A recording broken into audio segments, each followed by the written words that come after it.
We are back. Welcome back to the Locker Room Readout on the BGC Sports Network. I'm your co-host, Chris Murray, along with my other co-host, Irie Harris. Irie, how are you? And our special guest host today, Willie Epton Jr. Now, we got a lot to talk about. We had the NBA, the first round of the NBA draft is now a memory.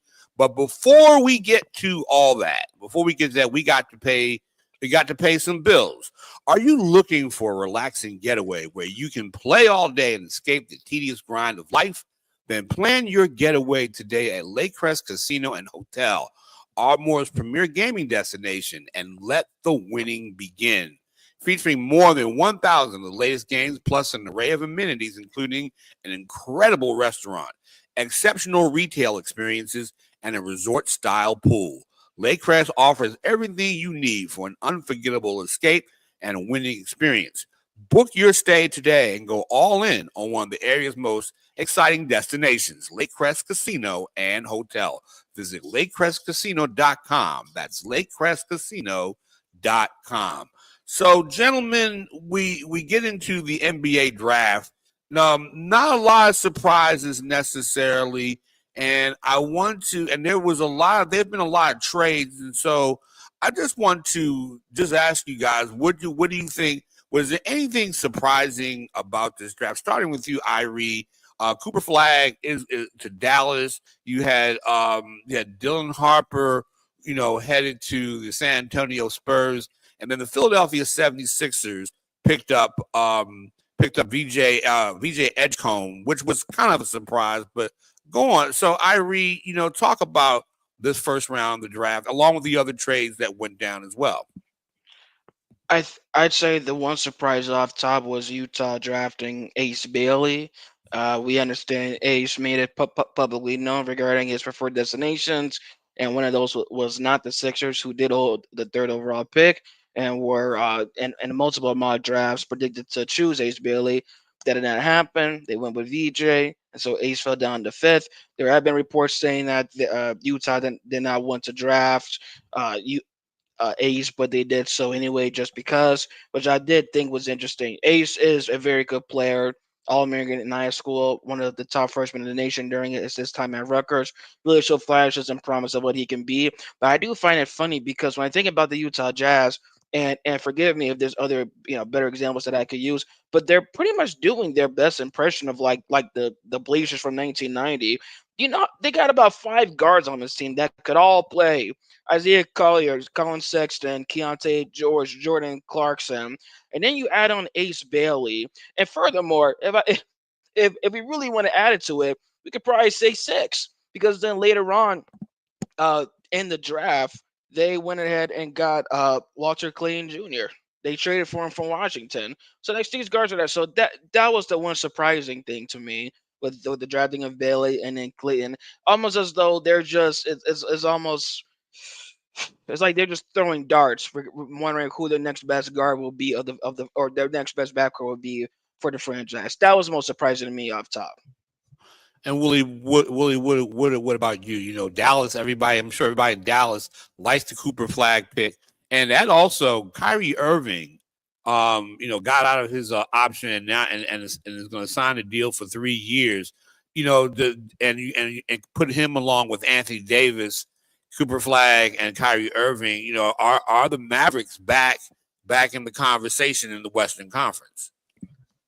Yeah, that's a very good question. And I saw something pretty ridiculous on Twitter earlier on Thursday.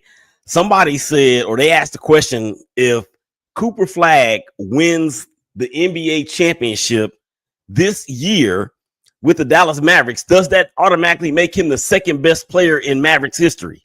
And I was like, what? Are you kidding me? Second behind who? And then, of course, Dirk Nowitzki. But so you're saying that after one season, this dude who I'm going to be honest with y'all. I'm not that. I know he's a great player in college, but there's something about his game that rubs me the wrong way. And I may be the only one that feels that across the landscape of any basketball organization / level in the United States and around the world, but there's just something about that dude's game that kind of concerns me. I don't know if it's his handles. I don't know if his ability to defend on the next level. I don't know what it is, but in Dallas, with Kyrie Irving not coming back probably until February and being the Kyrie that we're normally seeing, he probably won't get that type of steam until later in the year, maybe like March or April, when of course at that point now you're looking at a playoff push. Anthony Davis, of course, has to stay healthy. They've got a lot of great pieces in Mavs land. So I don't know if they're going to be title contenders in 25, 26, but 26, 27 with a fully healthy Kyrie Irving and hopefully for them a fully healthy Anthony Davis and a Cooper Flag that has 1 year under his belt, they'll have their big three in place. Okay. Let me ask out of both of you when talk about the movement around the NBA. Kristaps Porzingis goes down to Atlanta. KD, of course, as we said, is over in Houston. There's a lot of movements, and it seems to me that those guys, the veterans, Drew Holiday is, I think I want to say, yeah, Drew Holiday is, I'm not, no, he's not in Phoenix, but he's in Portland. In Portland, that's right, he was in Portland. And I gotta ask this question, and a lot of these trades, some of these trades and these countries, recent names KD, are like the old school veterans and whatnot. What role do they play? What role does a KD play with Houston? What role, will, I guess, Kyrie Irving have in Dallas? I think you kind of addressed that, but what role will Drew Holiday play in a Portland and whatnot? Do those guys, as the young players develop, do those guys starting? And I'm gonna reverse. I'm gonna start back with Willie and then Irie. Go ahead, Willie. Yeah, I believe that KD going to Houston, and it's just very interesting how Russell Westbrook is going back to Houston with KD there.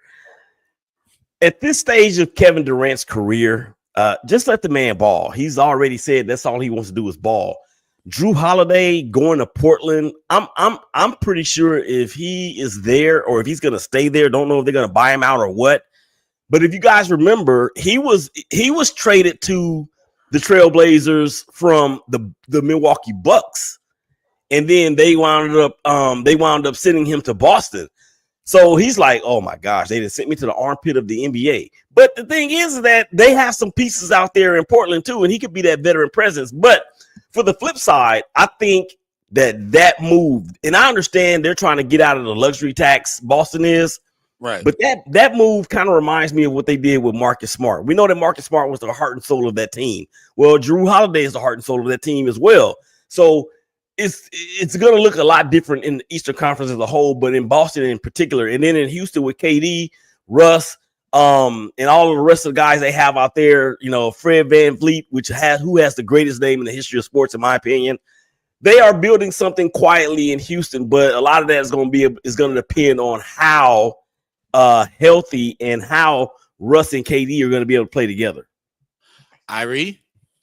Yeah, good points, Willie. To kind of piggyback off of that, starting with Drew and Portland, I did find it. I did kind of laugh because when he went from Milwaukee to Portland, I was like, okay, but then Portland just trades him pretty much for a bag of chips to Boston, and everybody's like, "What are you doing? You're giving them the best two, arguably the best two-way guard in the league." And then they get Kristaps, the rest is history. Now it's like they're trying to right their wrongs. Like, no, come back. We won't make the same mistake again. Now, aside from the possible buyout and him looking to move on, if Drew were to stay in Portland, I see good benefits coming out of it. And I understand they have young core, they got young guys out there. You got Klingon, you got Sharp, you got DeAndre Ayton out there, not as young, has been in the league since 2018, but still showing that he can contribute and be that stable center. Matisse Thybulle took the player option. He's staying. Chris Murray's out there. But the one reason why I think it would actually work well with them being with those young guys is because of the head coach, Chauncey Billups. Chauncey and Drew are kind of one in the same, right? You think back to Chauncey's days playing. He, similar to Drew, wasn't as flashy, was just straight about nothing but wanting to win. did whatever it took, made the right play, made the right pass, the big clutch shot when needed. They called him Mr. Big Shot for a reason. And he played on those gritty defensive teams of the Pistons during the 2000s. Similar to how Drew plays, we understand, the way Drew's talked about defensively. They're pretty much one and the same. So Drew will be that extension of Chauncey, coach-wise, that floor general on the court. The same way Chauncey, a recently inducted Hall of Famer, was during his playing days. Now, moving on to Kevin Durant, I'm going to be respectful because I love Kevin Durant. I do. I appreciate and I respect this game very much. He's on the Mount Rushmore of scores that I've seen in my lifetime. However, I don't understand what Houston thinks that Kevin Durant is nowadays, because the man is aging in NBA Yes. years. Not the worst thing in the world. However, there's probably, in my eyes, I will be surprised if he had more than 3 years left as this starter, this contributing star player that could start. Because at some point in his career, he's going to hit a point, I would think, where he's thinking, all right, only way that my career really extends is if I'm coming up the bench being that sixth man. I do think things can work with Houston because they do improve with him in the lineup. You have him, Van Fleet is staying, you have improving players such as Alperen Sengun. You do have Emin Thompson. We understand how awesome, terrific player he is. Another two-way guy. And when we're speaking about two-way players, however, when it comes to Durant, he's proven and shown that past franchises that he's been with have pleaded and been on their knees and given him whatever he wants, pretty much sacrificing themselves. And what does he deliver them? Not that much. And I don't want to hear about the toe versus Milwaukee in 2021. I don't want to hear about him being half a size smaller than they're going to the NBA Finals because there was an extra 5 minutes to be played during the game. The game was not over in that moment. Okay, Yeah. it was not. And I relate that to Houston and saying that for as good as they will be, I do not see a way in which he affects the game outside of his scoring. People talk about they needed a closer, they needed somebody to do that, but he is not a guy. The only day that I've seen him, the only time I've really seen him play defense as much as he did was during his time in Golden State, because everybody on that team played defense. You couldn't be on the court unless you played defense. Outside of that, and after his Achilles injuries, he's been limited to the scoring pretty much. He doesn't drive or be aggressive going down the way that he was. So I don't see how in which in Houston they would be an NBA Finals contender at the moment. Let me ask you. Okay, I know we're kind of short of time. Let me ask you this Actually, question. we actually have 4 minutes, so it's cool. Oh yeah. Oh, okay. Well, let me throw this out there. 5 to be exact. Okay. Thank you. Okay. Well, let me throw this out there to you guys. Let me throw this out there. I take a different take on KD being there with Houston, because I think at this stage of his career, I don't think we should. I don't think we should expect him to be like the dynamic player he was early in his career. And the same thing with Kyrie Irving. But is it a situation where, and when you look at the dynamic in Houston with Ime Udoka and whatnot as the head coach, could it be? Do some of these young teams like Houston need a veteran presence? That's the question that I often wonder with these guys moving around. Because I don't think that the KDs and the Steph Currys and those guys are the focal point. I mean, I think the role they play will be like Ray Allen. Irie, I'm gonna come back to you. What do you think of that dynamic? You're right. KD is not the guy he used to be, but could he serve as that veteran presence, that as an example for a lot of those young guys, especially in learning how to win, with something that Houston was a second seed last year and something that they didn't do? I think he can, and I'll keep my answer short this time. I think he can serve as that veteran presence, but only so far. And see, that's what's so conflicting, because while people want to talk bad about Jalen Green and his playoff performance, at the same time, they were building a young cast, a group that were learning how to win together with a coach that proves she just be stay in the league and Ime Udoka, and you're trading that away for a guy who is a veteran but is still competitive and still wants to be the man and start.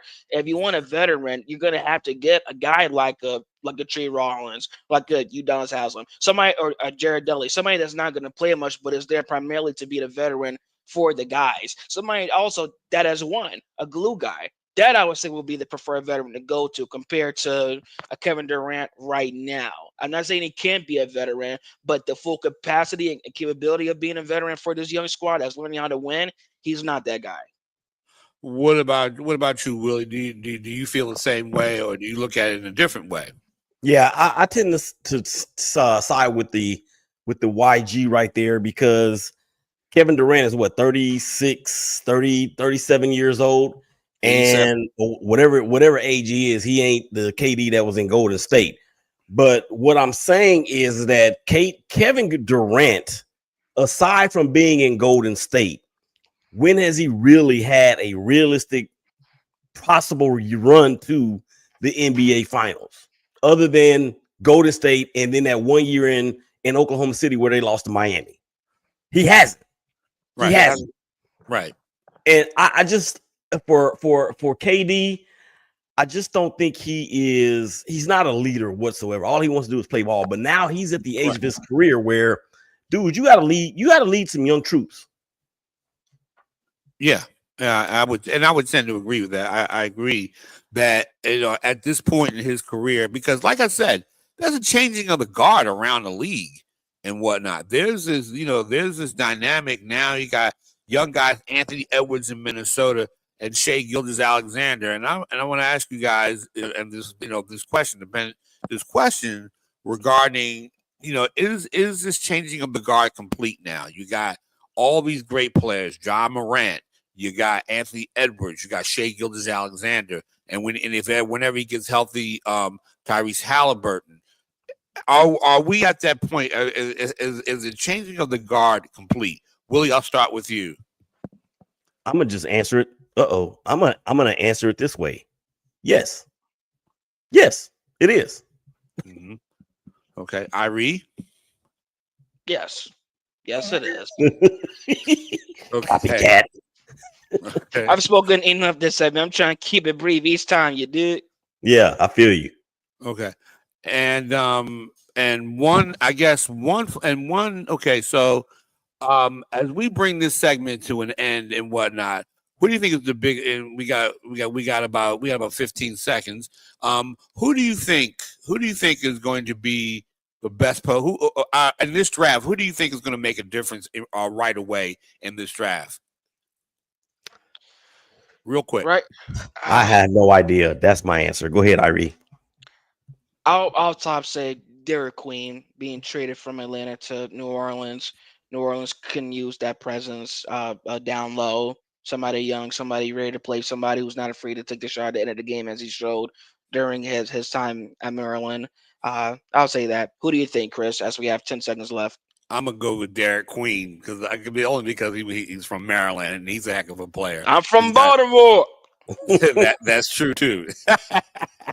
All right, ladies and gentlemen, we have got to go to break. You're listening to the Locker Room Readout on the BGC Sports Network.